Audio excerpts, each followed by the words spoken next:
Fidélité à mon Église. Mes enfants bien-aimés, paix à vous. J'apprécie vos sentiments et vos désirs de bien.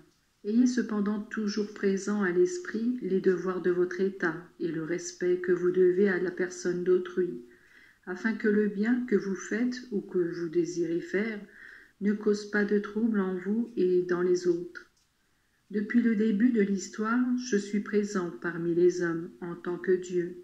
Mais il y a 2000 ans, je me suis fait l'un de vous, pour pouvoir être plus clairement chemin, vérité et vie, pour indiquer à tous la route du ciel, pour communiquer à tous et faire comprendre aux hommes comment on aime et on sert Dieu. J'ai donné aux hommes ces canaux mystérieux de grâce, que sont les sacrements, afin que, en les utilisant, ils se sanctifient et vivent ainsi en communion avec Dieu. Avant de quitter la terre, j'ai fait don aux hommes d'une institution divine, dans laquelle les successeurs des apôtres auraient gardé mes enseignements et les auraient propagés en suivant l'exemple des premiers pasteurs, l'Église. C'est dans l'Église, maîtresse de vérité, que vous devez trouver le moyen de communiquer avec moi. L'étude de la parole divine devient l'aliment spirituel des âmes et porte le sceau de la vérité dans le pape, auquel je continue à répéter comme à Pierre, « Je serai avec toi jusqu'à la consommation des siècles ». La parole du pape, quand il parle au nom de l'Église, est illuminée, comme le sont les encycles, c'est-à-dire les lettres qu'il écrit sous l'inspiration divine. Par conséquent, celui qui veut être dans la vérité, qui veut communier avec Dieu, doit être uni au pontife, et comme la communauté chrétienne, priant pour Pierre incarcéré, en obtint la libération. Aujourd'hui aussi, le peuple chrétien doit élever sa prière incessante. Pour celui, comme successeur de Pierre, en est le Père. Trop souvent, on critique son action et celle des pasteurs unis à lui.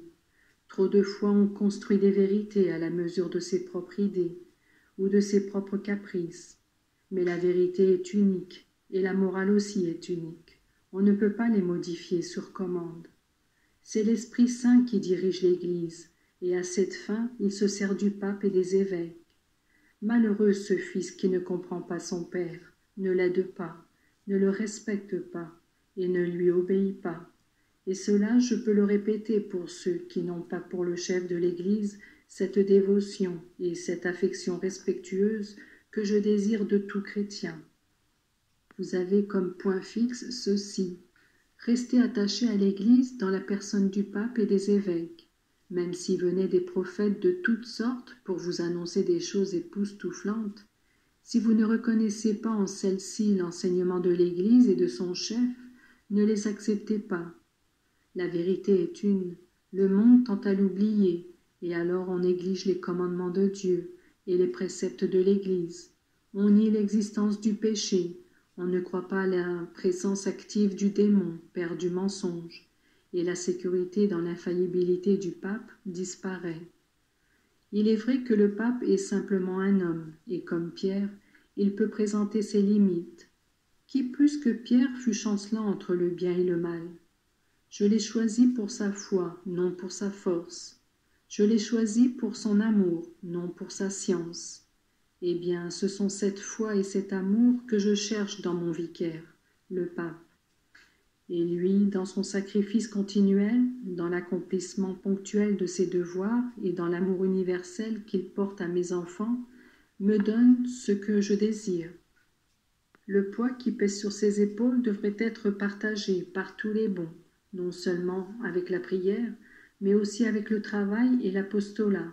Cela, je vous le demande, et soyez sûrs que la récompense sera grande pour ceux qui m'obéiront. Mes enfants, Pierre et Paul furent les deux colonnes fondamentales de l'Église naissante. Tous les deux donnèrent leur vie pour témoigner de leur foi en moi. Aujourd'hui aussi, leur action et leur exemple doivent être un stimulant pour tous les chrétiens qui sont des pierres vivantes de l'Église. Recourez à eux, et que leur intercession, toujours efficace, vienne en aide à tous. Pierre est passé par diverses fonctions jusqu'à la plus élevée, celle d'être mon représentant. Paul, de persécuteur de chrétiens, est devenu apôtre des gentils, et ces lettres si riches de sagesse et de force ont depuis l'origine guidé la vie de mon Église. Sachez en faire usage, laissant faire que votre esprit en soit modelé. Je vous bénis tous, mes enfants. Soyez unis entre vous et avec moi dans la charité mutuelle. Je triomphe dans l'amour. Je suis Jésus, votre ami, votre frère, votre époux et votre Père.